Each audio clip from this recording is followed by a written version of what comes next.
everyone. Today we have our another new episode, and this episode is very important. We have debate. Today's debate is take opposite of nature.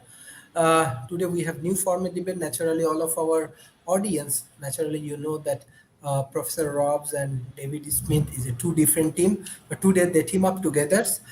This will be really interesting for our audience. So from the government side, we will get Professor Rob and David Smith in the same team. Opposition side, led by Professor Fred Philip. He's the president of Tando, and deputy leader from the opposition, Professor Donald. First, I would like to request Professor Rob from the government side. All righty. This government believes that technology is the opposite of nature. And there are a lot of elements of proof here, but let's just start from the beginning. Let's use the biblical reference. Going back to Adam and Eve, the underlying concept of Adam and Eve was they were living in an ecological paradise, everything in balance, everything in concert, until Eve ate the apple, learned the knowledge they needed to expand their minds, and were kicked out of paradise. The metaphor there, which is not that dissimilar to J.R.R. Tolkien's metaphor in the Lord of the Rings, is that the knowledge of technology, the knowledge of advanced concepts are contrary to the underlying basis of nature and ecology.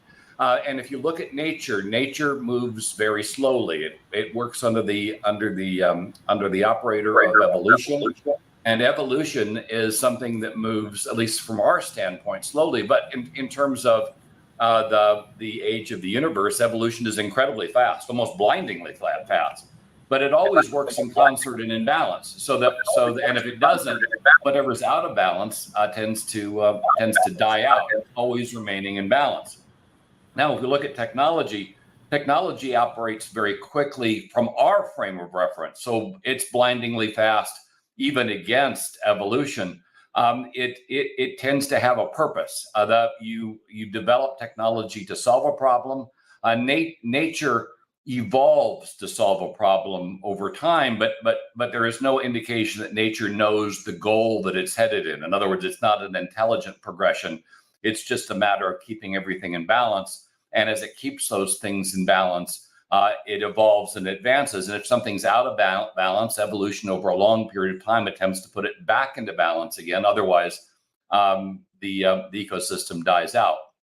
If we look at the world as it exists today, if we went back 200 years, the world was largely in balance. And then the Industrial Revolution started to happen. And as early as the early 1900s, reports were put out that we were developing greenhouse gases at an alarming rate, putting the world out of balance, and it was going to cause problems. And of course, 100 years later, a little over 100 years later, those prognostications proved to be correct. The world is now out of balance again, and nature is completely unable to put it back into balance. The standing advice is that man has to discontinue a lot of the activities that are happening. Human race, I shouldn't say man, that's an old term. Human race has to discontinue a lot of the technological capabilities they have, or alter those technological capabilities to put the planet back into balance. And if it continues out of balance, nature will not be able to correct the problem, and we'll end up with a planet that looks not too dissimilar to Mars. So now this doesn't necessarily mean the technology is bad. Like anything else, there's no good or evil here. Like any tool, a tool can be used to help and a tool can be used to harm. So that doesn't mean the technology couldn't be used to put the planet back into balance. And certainly technology has been used in beneficial ways, creation of medicines, the automation of harvesting and farming.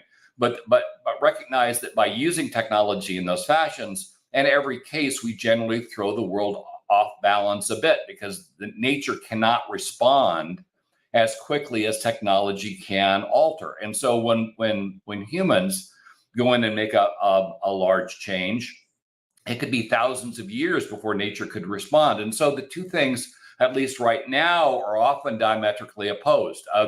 nature is attempting to correct the imbalance of carbon imbalance in the air, but technology is causing it, and causing it at an alarming rate. In fact, China alone is responsible for about 75% of the greenhouse gases that are being produced on the planet, and nature is unable to comply. In fact, the problem is so bad that it's causing forests to go up, and forests are one of the greatest areas of carbon capture.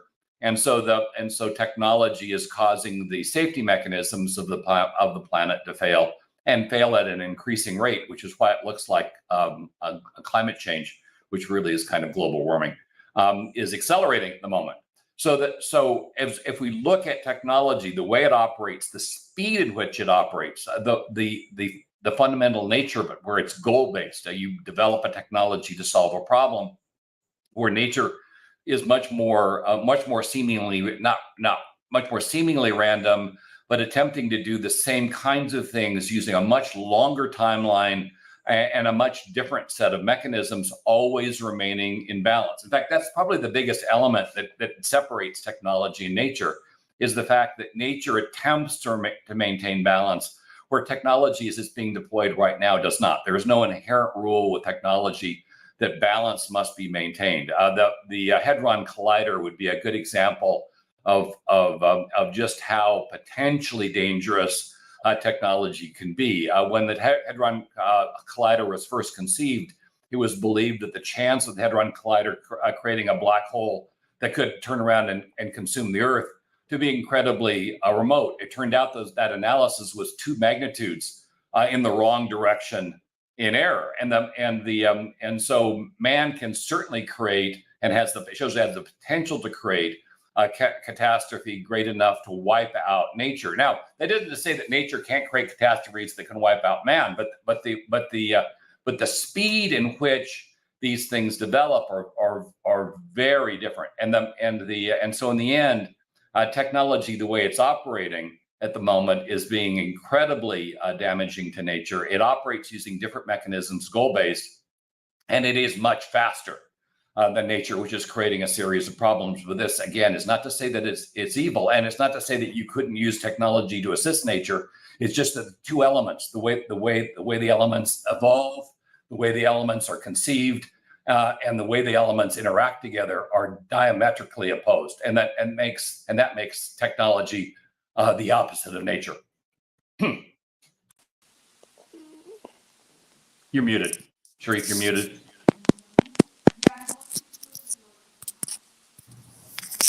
Thank you, Professor Rob. Thank you, Dr. Talib, Tom Rose, and Frank joining today's sessions. Today we have debate. Mr. Tom, you want to go for government or opposition?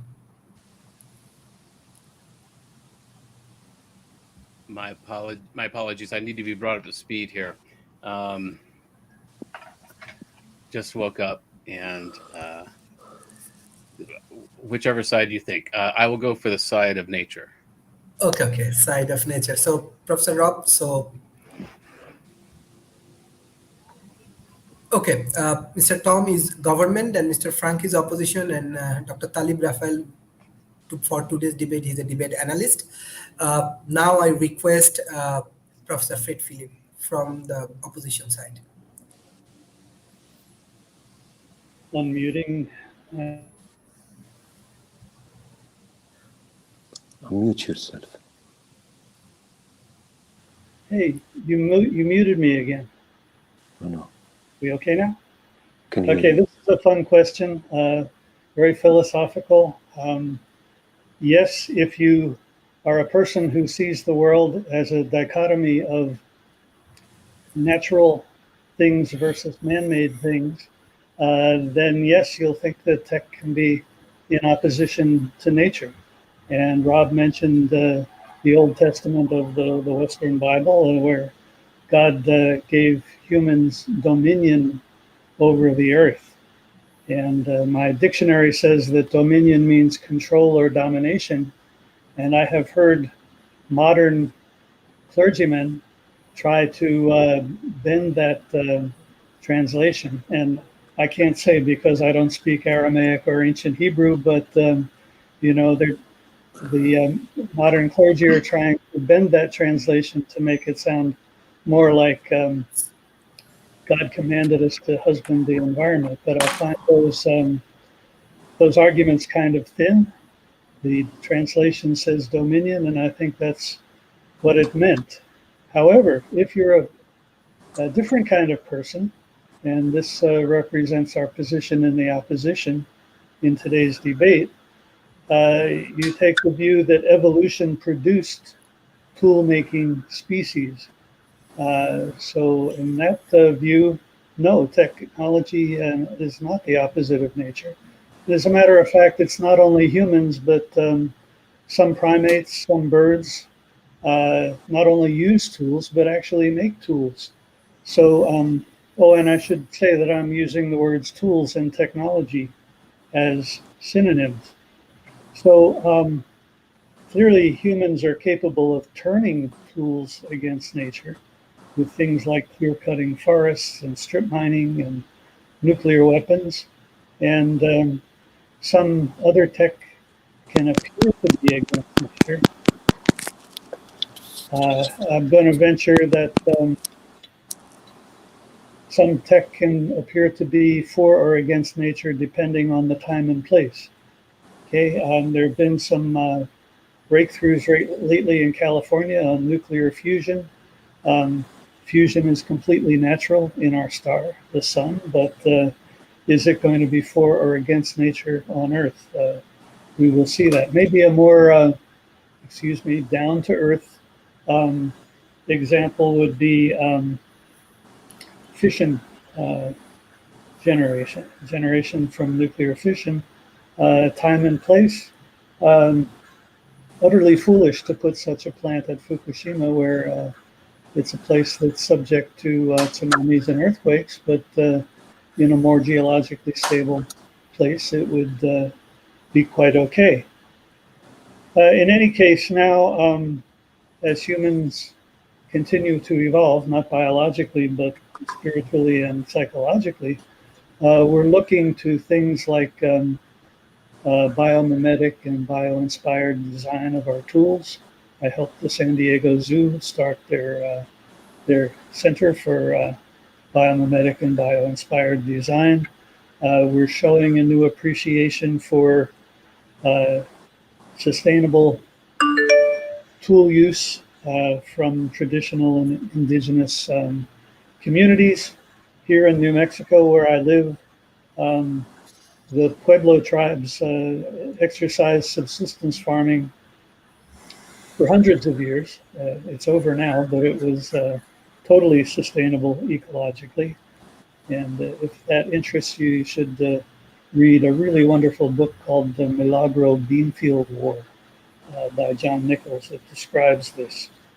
So, I think we could say that the real question is not whether our tools are against nature, but whether nature made a mistake, because Rob just said that evolution is not purpose-directed. The real question is whether nature made a mistake evolving a big-brained species like us with opposable thumbs who are capable of turning technology either for or against nature. Thank you. Thank you. Thank you, Professor Fred Philip, for your excellent speech. Now I request from the government side, Professor David Smith. It's my privilege to be able to respond to this in our gathering today and to really understand why the opposition sometimes has problems in our country as we position ourselves through ourselves. So let me, Prime Minister Rob did an excellent job introducing the position and beginning to set the defense for where we're headed in this debate and laid out many of the elements which the opposition really has not responded to so far. So let's just step back 1 second and what is the definition of nature? The definition of nature is the phenomenon of a physical world collectively, including plants, animals, landscape, other features and products on Earth, as opposed to humans, or importantly in this definition, are human creations. And this is out of Webster New Collegiate. And technology there is the application of scientific knowledge for practical purposes. particularly when you look at industry and other areas like that. So as you begin to just go back and look at the definition, it begins to set you in place there. And even as you look at the tools that are used by many species, as opposed to humans, it begins to set you there as well. And you even begin to look at the supernatural and the subnatural, which are two differences, 9 degrees apart. You see the same type of distinction there when you look at nature and technology put in place and what it can do and where it is headed. You know, Part of what you see is, as Rob presented earlier, do the benefits of some of the technology outweigh their benefits of nature and its consequences of nature? Do we depend on it too much? Technology really is not part of our evolution as we look at it, but we have so today made it essential for our civilized lives that we have to put it in a different category in how we play it, because we do carelessly spoil nature's resources. And that's one of the big challenges of our generation. It's how to begin to deal with that and put it in its place. Um, you know, we are actually jeopardizing the future of our next generations as we look at it. We ought to change the way we interact with technology and nature by not being as dependent to our existing and limited natural resources. And we have to find new ways to produce things, particularly if I look areas like renewable energy and others.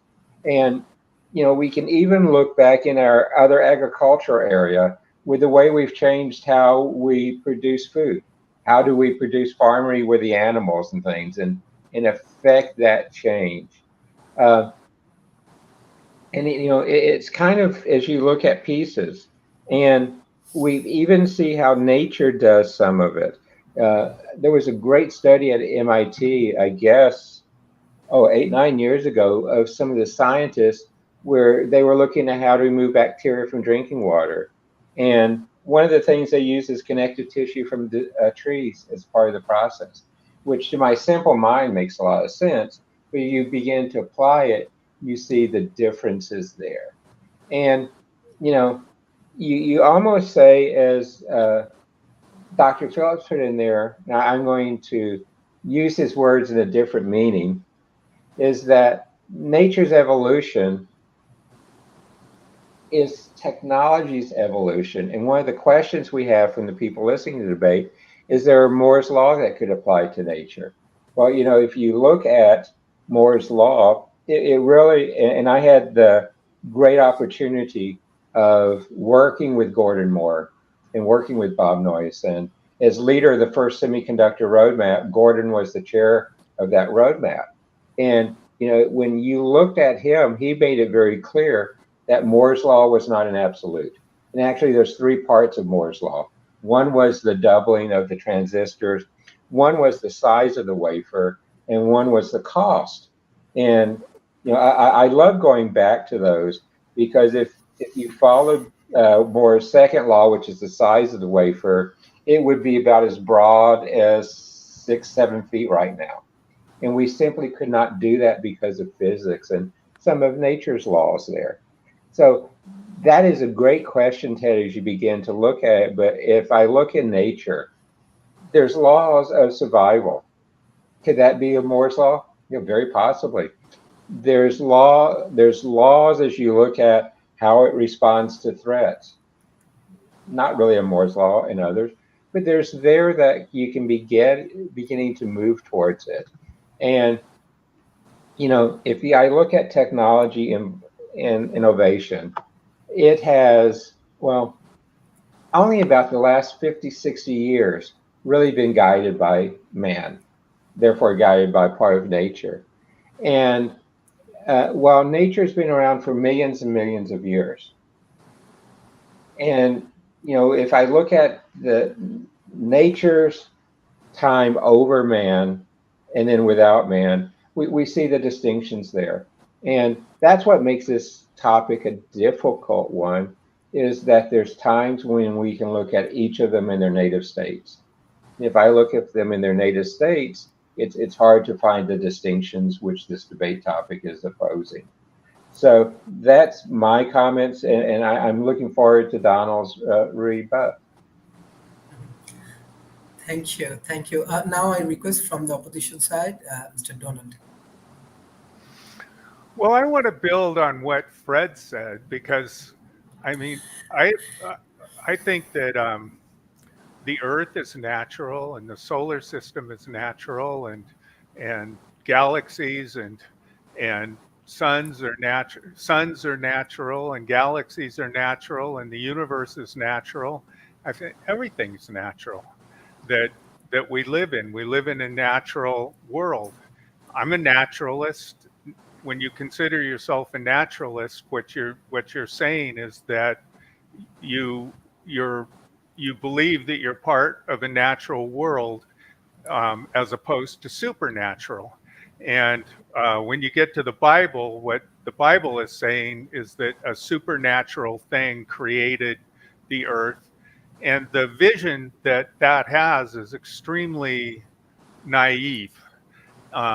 It basically is from ancient people who believed that, who really didn't have a view beyond the Levant, the small area of the world in which they lived.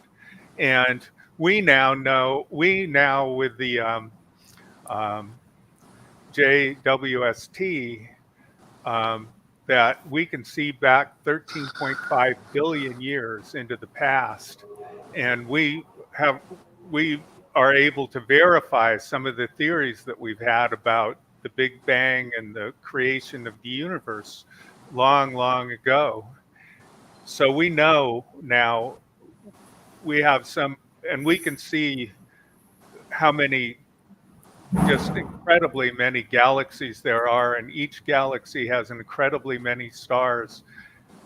We know that the Earth is, I forget how many billions of years old, but over at least 10 billion years old, and so the human beings are really pretty insignificant.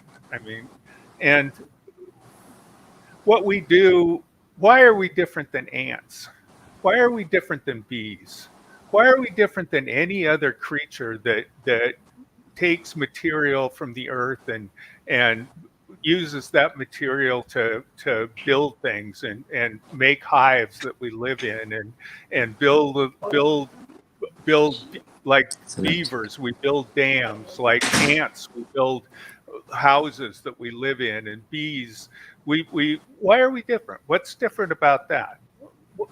Nothing really. I mean, so our technology is really just some thing that some natural creature does. And so maybe we screw up. Okay. Maybe we even blow ourselves up with atomic bombs. But the vast majority of life on Earth is bacteria. And the bacteria are going to do just fine. They're going to still be here. So what's happened is there are millions and millions of species that have lived on Earth that haven't been successful. They've lived in some sort of ecological niche that just didn't work out. They died. They became extinct. I mean, there may be some reason, like the dinosaurs became extinct because a meteor hit, but there's all kinds of reasons. Ecology changed. Other species became more successful and wiped them out. I mean, the evolution has just been a sequence of species that tried something or had a niche that didn't work out. And what are we? We're just another species living on Earth that is building things to live. No different than ants or bees. Technology is nothing but just what we're doing we're just animals creating stuff on Earth.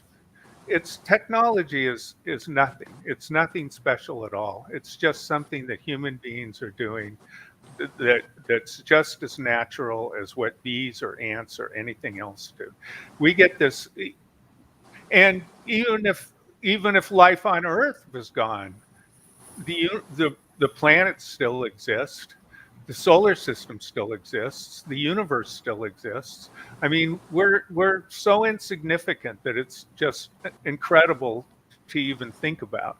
I mean, nature, what we do is, if we start to conceive of all the planets that could be like Earth in the universe and all the things that we call technology, um, it's what we're technology is really just a natural thing that animals are doing. So I think that we take a view of it that it's something special, and that's just not that's not re- that's not reasonable. And that's all I have to say.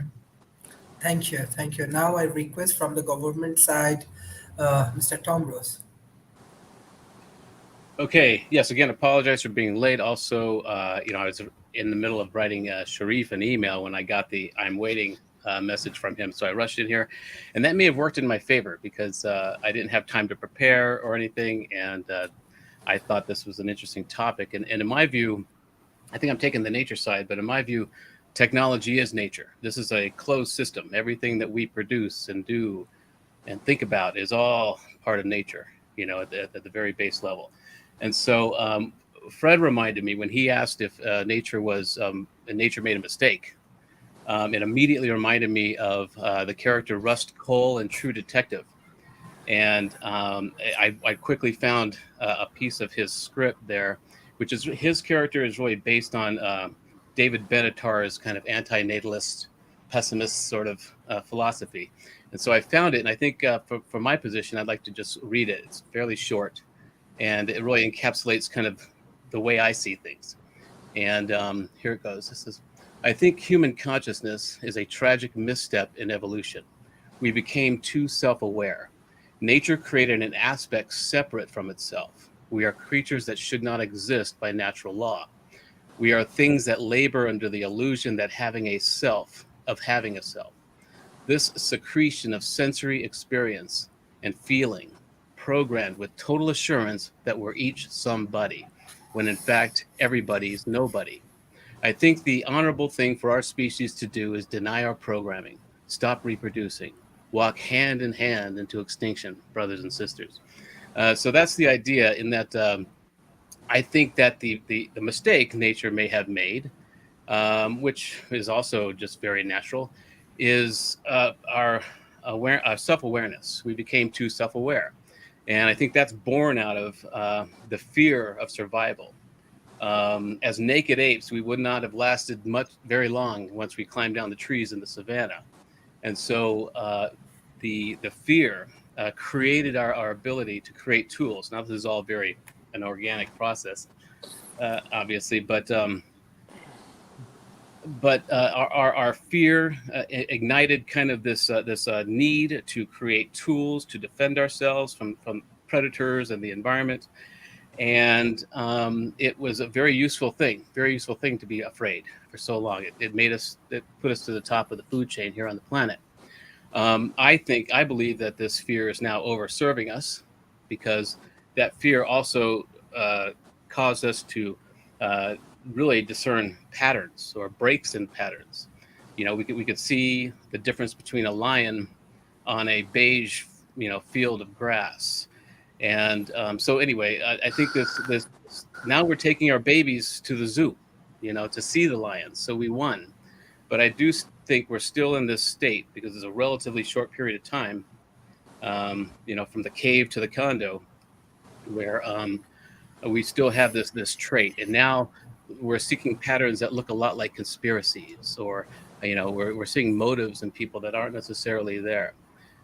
So I think that's the mistake I think nature made, or that the mistake is that we haven't let go of that fear yet. It's still over-serving us.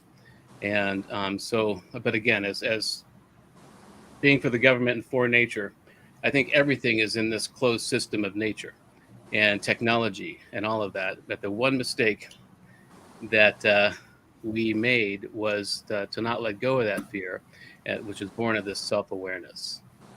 And now I tend to be an antinatalist. I think that I think, and as an officer of the United States Transhumanist Party, I am an outlier because I'm not a fan of radical life extension, because I believe the longer we're here, the more damage we do. I'm more of a biosphere proponent. But yeah, I think as far as our glitch in nature, it was that self-awareness born of fear for survival, and I do think we should walk hand in hand, brothers and sisters, into that final midnight. Thank you, sir. We have our other speakers, and I want to wait for him from opposition side. Before that, I want to give chance Dr. Talib just give some analysis. Then, when the other speaker join. Thank you. Yes. Thank you so much, Sharif. Can you hear me? Can you Yes. hear me? Good. Okay. I want to approach this from a different perspective, from a different angle. I trust human beings. I trust mankind. I think mankind will protect nature because man is part of nature. But even if technology doesn't work with us, technology is at our service. We should trust mankind. I'm a very realistic person. I think mankind has been able to correct all its mistakes in the past and will do this in the future. Even climate change, it's dooming on us now. It will be solved. I'm sure it will be. Somehow, man and nature are one. Man will prevail because man is a very important creature in this universe, contrary to what was being said about the insignificance of mankind. I think man is a very important element here. Must trust human beings. Thank you so much, Sharif. Thank you, sir. Now I request Mr. Frank from the opposition side. Mr. Frank, can you hear me, Mr. Frank? Hello. Thank I'm sorry. Combs are terrible today. Is the part of the solar activity. Hello, everybody. Invitation.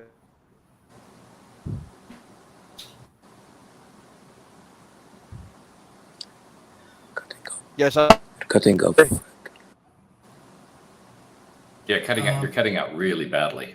And it looks like he's frozen. Yes. One more time, please. You're cutting out. We can't hear most of what you're saying.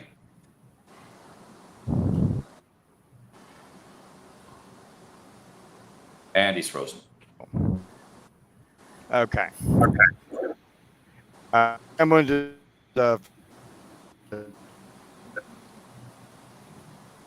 Frank, you might try turning off your video. Yes. That's Try good that. idea.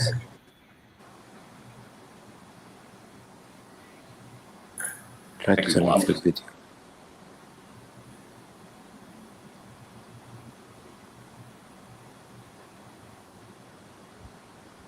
Okay.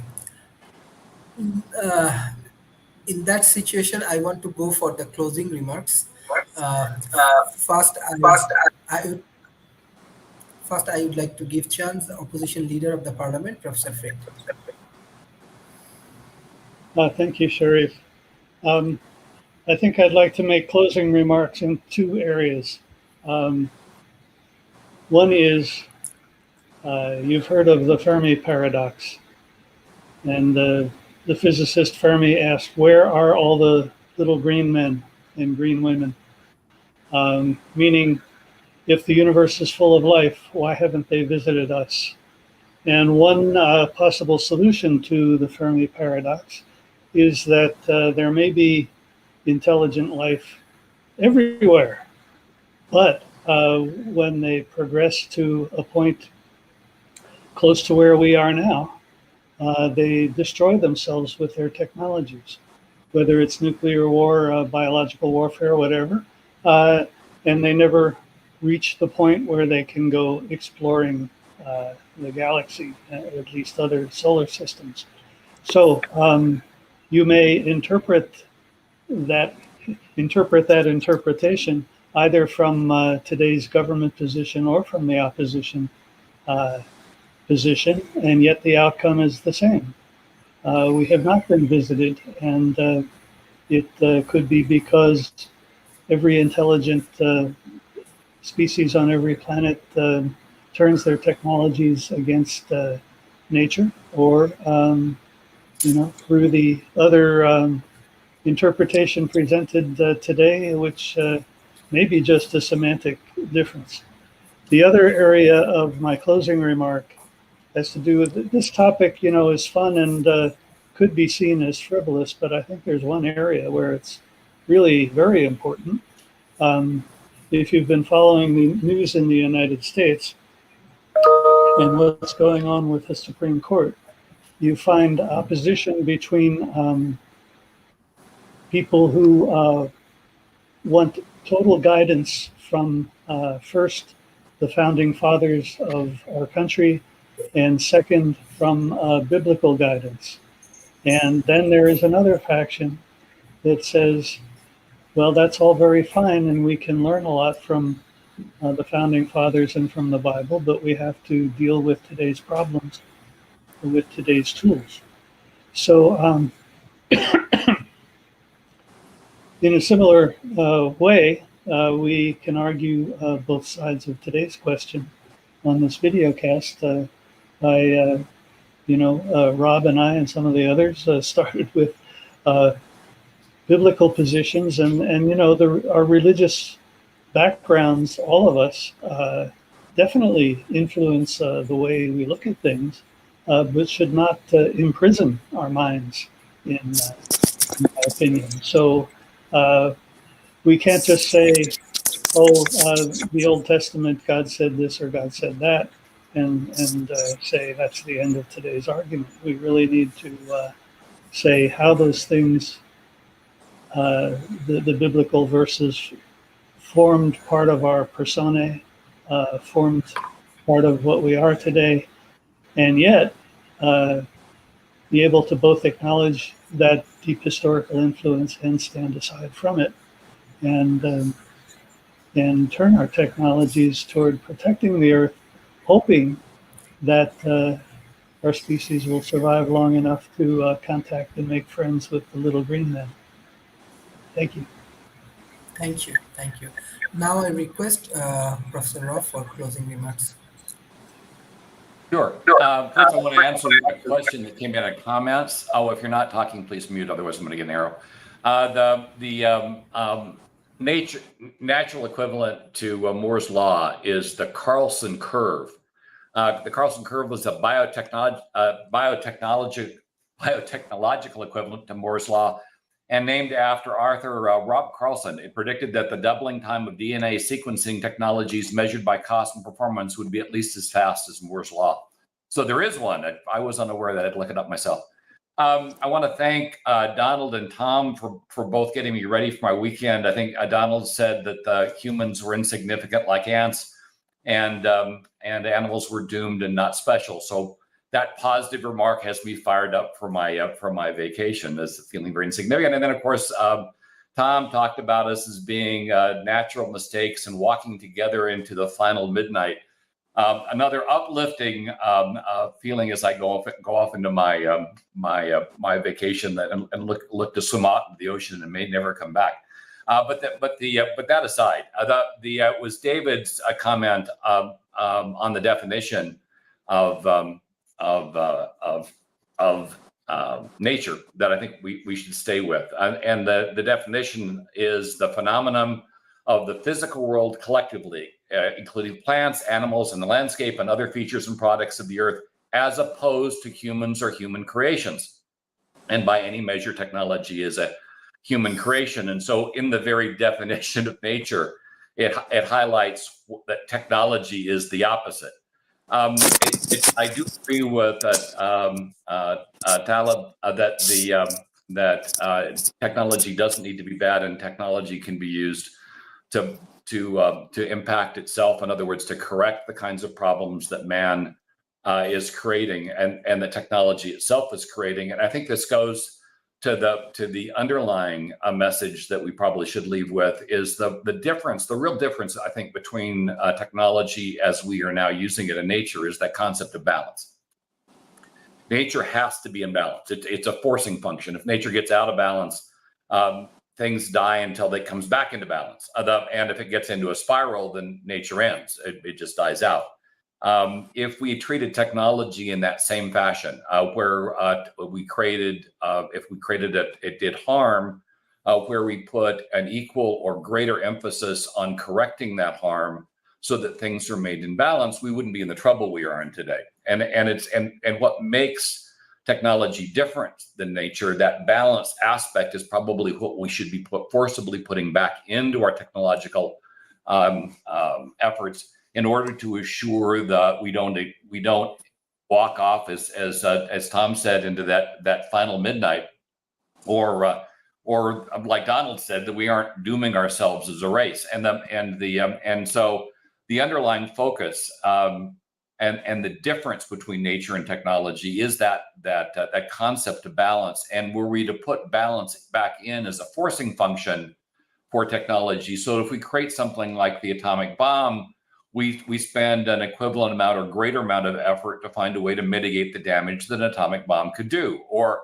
if we create an underlying technology like we're gonna harvest cows at biblical levels, then maybe the following effort should be to create a technology that processes the process that biologically creates the meat, so that it doesn't do ecological harm. And of course, we're doing that. It's the effort to create Beyond Meat and the Impossible Burger are both far greener than harvesting animals, and it's an application of technology that showcases balance. We are providing, using technology, a better, a more ecological approach to solving the problem of hunger. And there lies where perhaps we continue to make a mistake. We tend to operate technology with the predominant focus of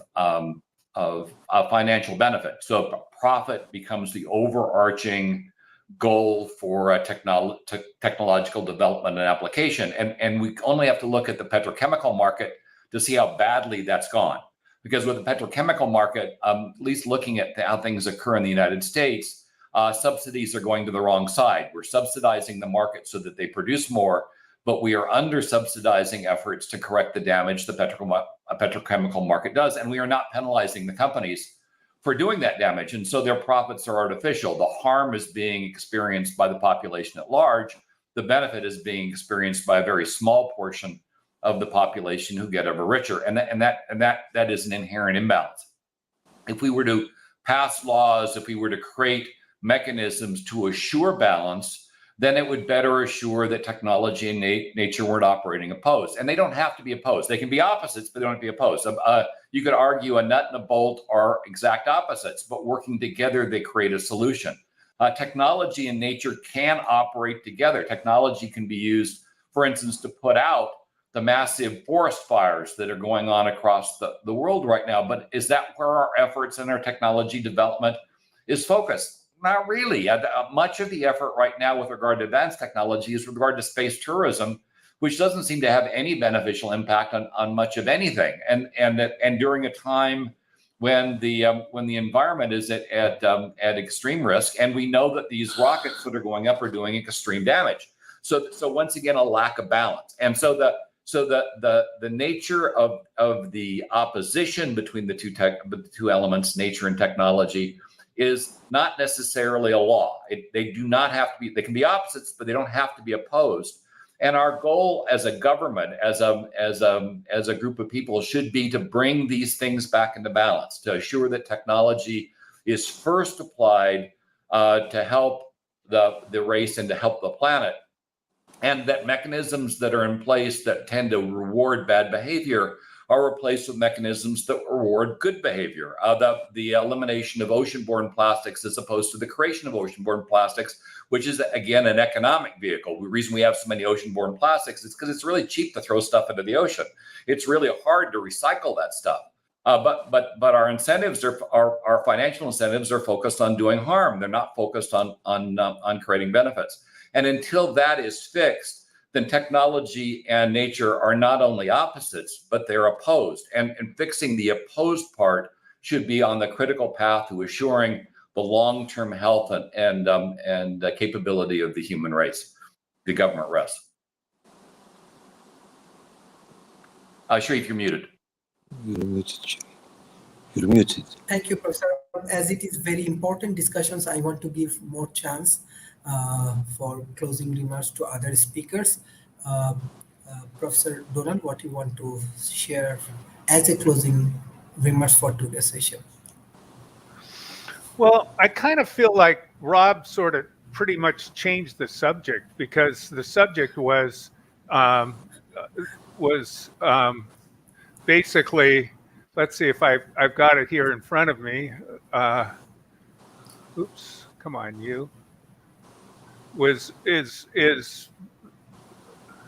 had it here just a second ago. Is technology part of nature? Are they opposite? Not. And so looking at technology and asking questions about technology itself is kind of a different issue. It's an interesting issue, but I think that I argued that technology was not different than nature, that technology was a part of nature, and that what I discussed was taken as pessimistic, but I wasn't. I personally don't feel it's necessarily pessimistic at all, because as we understand that we are part of nature, we need to understand our role in nature and our connection with the nature of which we're part. And I think that what Tom said about the idea of our consciousness and our self-awareness makes us like kind of detached from nature itself, because we start to become self-centered, and we start to get into this idea that we're independent, atomic, and disconnected from each other, and we're disconnected from nature itself. So we have a view that what's the way that we act is in our own best interest, our own individual best interest. And I think Americans are especially subject to this, where we feel that our individual liberty and our individual actions are, the highest goal, that our freedom and our liberty is most important, and that the connection that we have with each other is secondary. So we don't want to pay taxes. We don't want to help other people. We don't want to help the homeless. We don't want to have health care. We don't want to pay for health care for others, and so on like that are all symptoms of this view. And because of this, we don't feel the connection. We don't feel the connection to nature. Now, what I was saying, the realization that we are part of nature, and that nature itself is so incredibly powerful and so incredibly unforgiving, that if we start to acknowledge and realize that we are very insignificant, and that we need to understand our place in this absolutely gigantic, unbelievable, powerful forces that in which we exist, that we can wake up and start to be able to understand these forces and start to understand our place in these forces and start to be able to live within these forces so that they don't destroy us, because they're far more powerful than we are, and we need to be able to live within these forces and be able to work with them and use them for our benefits. I am not saying that human beings can't do it, and I very much hope we can. I think it's possible for us to do it. I will point out that in a billion years the sun's going to blow up. So whether Elon Musk can get us to live on some faraway planet. I mean, one reason that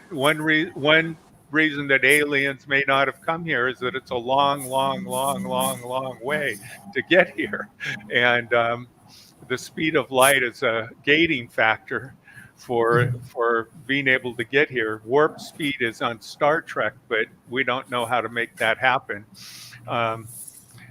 So I think that understanding that technology is part of nature is incredibly important, because if we understand that technology is part of nature, then we understand that it affects nature, and that we will start to use it as part of nature, and then we'll be able to start using it in ways that are sympathetic and coherent with the nature in which we are and in which we live. Thank you. Mr. Tom Ross, what's your concluding remarks? Okay, well, first of all, as a Gnostic, I'm kind of glad that I was late to this discussion, because if it was based on some Bible verses, I've got some issues there. But I do try to be optimistic about our potential, human potential, and what we can do. But based on the clear lack of critical thinking, particularly in the U.S., and that people are relying on the Bible for their guidance, and we know, well, I know, many people know that the Bible is redacted and edited by the Romans. It's a whole different story than the Gnostic Gospels, but that's another episode. But I think right now humans are making extinct 150 species per day with our ravenous appetite for resources. And so if this self-awareness and the spark of a consciousness was the reason for humanity in nature, I think that our best option now, if we want to be the consciousness of nature, be the self-awareness of nature, the universe understanding itself, then we should consider ourselves as biological bootloaders of a platform of artificial general intelligence that can continue this natural state of consciousness to live longer and to understand more. I think that's where I see the human story, is as the biological bootloaders for the next platform of consciousness. Right now, we're in a lag time. We're in a lacuna where if we don't get this AGI up and running fast, then we will be the Fermi's paradox in that one scenario. So right now we are a net negative to the planet, and and I understand that there's a real anthropocentric fire out there of people thinking it's all about humans first and man first, and we're the most important thing. And I think we are, until we get to a more sustainable platform for consciousness, for the nature's self-awareness of itself. So I'm a member of and an officer in the Transhumanist Party, but that's because there's not a post-humanist party yet. I think that's what we need to be moving. And I'm not anthropocentric. I don't think that it's humans first, and sapience is the ultimate form of consciousness. So, but as if we are a part of nature, if this wasn't a mistake that we became self-aware, it got us to the point where we can create tools and really create an AGI that can be the new platform for universe's self-awareness, for the universe examining itself. And so in that case, we are an honorable species. If we can get to the point where we create a new platform for this consciousness that can live in this dimension longer and more sustainably, and not need as many resources as these meat puppets do. So that's where I'm at. That's the kind of day I'm having. Thank you, dear audience. Even our other speaker, those who joined today's session, World Talent Economy Forum doing a very special episode with Mr. Tom Rose. Uh, Diagnostic simulation hypothesis. Last two episodes we do, and we get a huge response, thousand views for this show. So I request all of our speakers and audience, you can see this special episode, geonistic simulation hypothesis US6, and we are getting huge response from around the world. That is a great achievement, and congratulations, Mr. Tom Rose, and all of our speakers, those who supporting World Talent Economy Forum. Mr. David Smith, uh, Mr. David Smith, what's your concluding remarks for today's session? Well, uncharacteristically, I'm going to make my concluding remarks pretty short today. And it really is, if you begin to look at the places, I love that Rob went and found the Carson Law, and I looked at it, and it's kind of interesting because it's only one part of what Moore's Law included. And as I look at the other parts, you see it's there. And, you know, if I begin to take Reed's law, which is part of the extension of Metcalfe's law, which is undermined by Moore's law, you see that there's places that fit here in Reed's law, which is about forming, reforming, self-forming groups and how it works. And technology versus nature is a great example to look at how Reed's law works. But I'd like to conclude with simply going back to how I started my original remarks. You know, definition of nature, the phenomena of the physical world, collectively including plants, animals, landscape, and other features and products of the earth, as opposed to humans or human creations. Technology, the application of knowledge for practical purposes, particularly in industry. And, you know, to me, it's interesting. Let me just throw out a paradox and see if it sticks. It does in my head. So, would we have technology if we didn't have humans? If we did not have humans with their creative thought process, would we have technology without the innovation? And, you know, some of the arguments I hear is, yes, everything that actually exists is natural, therefore it's nature. Well, I'm not for sure that's true. And, you know, if you refer to natural and nature, not created by humans, or another creature of similar characteristics, then no, technology could not be considered natural. And, you know, if I just use simple basic logic and go back to the definitions and take it through the conclusion, I have to believe that our Prime Minister has done an excellent job of supporting the topic. And I believe that if you look at the opposition's arguments, our constituencies would have no option other than to agree with the majority party, which they elected in control. And I sure hope this next election, we see the observation party decrease their representation, and, you know, the leadership party will increase it because it's so simple logic to put it in here in place. So, Dr. Sharif, that's my concluding remark. Thank you, sir. Thank you, Professor Talib. What's your concluding remarks for today's session? Thank you so much. What I want to say is that there is a difference between nature and technology. Nature, we're part of as human beings. Technology, we created it. We are the creators of technology. not the other way around. And technology is not against nature. I don't think we could compare them with each other. But man is not insignificant at all. Man has been chosen by nature to be the dominant force in this world and the creator of technology. So mankind is to be respected, and the experience of mankind on earth are to be respected and trusted. I have heard so many references to Prophet and the United States. Well, even the United States system, political system, is a result of 200 years, 300 years maximum. It's not something that is likely to continue, because the capitalist system that the United States represent is not the future of this world. This world is coming to a different future. So profit is not the issue here. It's mankind. Survival of mankind is guaranteed.